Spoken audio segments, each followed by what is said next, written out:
رشتوں اور تعلقات کی بقا کے لیے رابطے ضروری ہوتے ہیں۔ نظر انداز کرنے سے تو اپنے ہاتھوں سے لگائے ہوئے پودے بھی سوکھ جاتے ہیں۔ امید چھوٹ جائے تو کچھ نہیں بچتا، اور اگر تھام لی جائے تو راہیں نکل ہی آتی ہیں۔ محبت کے حسین جذبے کو نفس کے گندے دریا میں مت بہانا، کیونکہ سب داغ مٹ جائیں گے، پر محبت روح سے ہوتی ہے اور روح کا داغ کبھی نہیں مٹتا۔ اگر آپ حق پر کھڑے ہیں تو آپ کو چلا کر بات کرنے کی ضرورت نہیں، اور اگر آپ حق پر نہیں تو چلا کر بات کرنے کا کوئی فائدہ نہیں۔ جب کوئی سمجھ نہ رہا ہو تو خاموش ہو جانا بہتر ہے، کیونکہ بحث باتوں کو بگاڑ دیتی ہے۔ سانپوں کے مقدر میں وہ زہر کہاں جو انسان عداوت میں اگل دیتے ہیں۔ محبوب کا اظہار محبت عورت دل پر لکھتی ہے، اولاد کا اظہار محبت روح پر۔ پہلا قبر تک جاتا ہے اور دوسرا آسمانوں تک۔ مجھے برداشت کی نصیحت نہ کیجیے، بلکہ میری جگہ آئیے اور برداشت کیجیے۔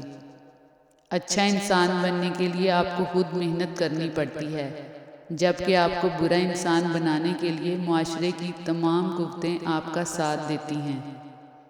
ماں باپ چاہے وہ عمر کے کسی بھی حصے میں ہوں، ہر تکلیف سہ جاتے ہیں، مگر اپنی اولاد پر آنے والی ایک آنچ بھی برداشت نہیں کر سکتے۔ وقت بڑے بڑے بادشاہوں کو بھکاری اور بیکاریوں کو بادشاہ بنا دیتا ہے۔ اگر وقت کی قدر وقت پر نہ کی جائے تو وقت بھی آپ کی قدر نہیں کرتا۔ آپ کی زبان سے نکلا ہوا ہر لفظ آپ کی تربیت کو ظاہر کرتا ہے۔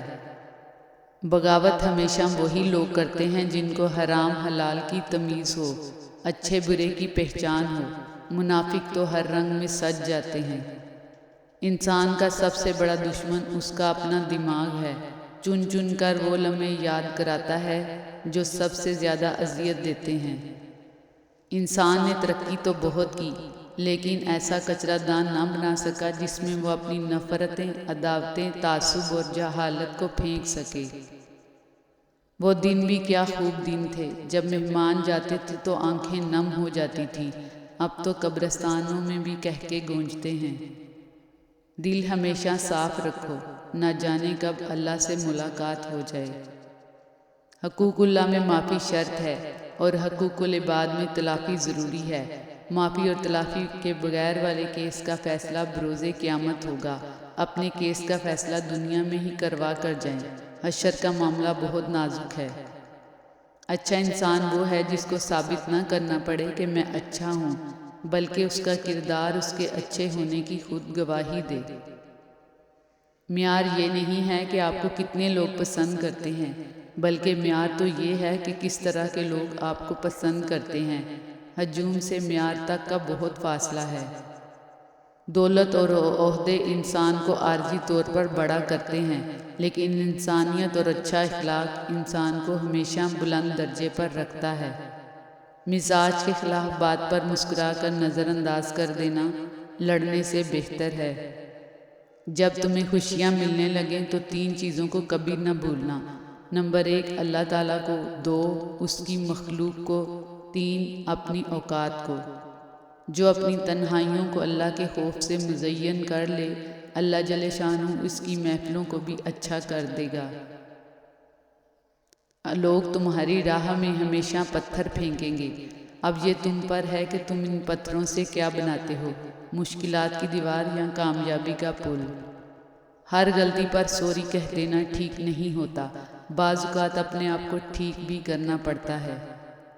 لوگ کہتے ہیں کردار پر بات آ جائے تو صفائی دینا ضروری ہو جاتی ہے، مگر میرے خیال سے کردار پر بات آ جائے تو بات ہی ختم ہو جاتی ہے۔ لوگوں کی مثال ان پرندوں جیسی ہے جو شجر کو سوکھتا دیکھ کر کہیں اور آشیانہ بنا لیتے ہیں۔ خوبصورتی اس میں نہیں ہے کہ آپ نے بہترین کپڑے پہنے ہوں، بلکہ اس میں ہے کہ آپ کی سوچ بہترین ہو۔ اللہ پر یقین رکھیں، کبھی کبھی وہ بھی مل جاتا ہے جس کا سوچا بھی نہیں ہوتا۔ جو شخص اللہ کے بندوں کے لیے خیر کا باعث بنتا ہے، اللہ تعالیٰ اس کی نسلوں میں خیر منتقل فرما دیتا ہے۔ اپنے عروج پر ایسا کچھ مت کیجیے کہ زوال کے دنوں میں آپ کا حال پوچھنے والا بھی کوئی نہ ہو۔ کامیابی مسلسل سفر کا نام ہے، اسے اپنی منزل سمجھنے کی غلطی نہ کریں۔ اللہ کے خزانوں میں سب سے قیمتی چیز راہ ہدایت ہے۔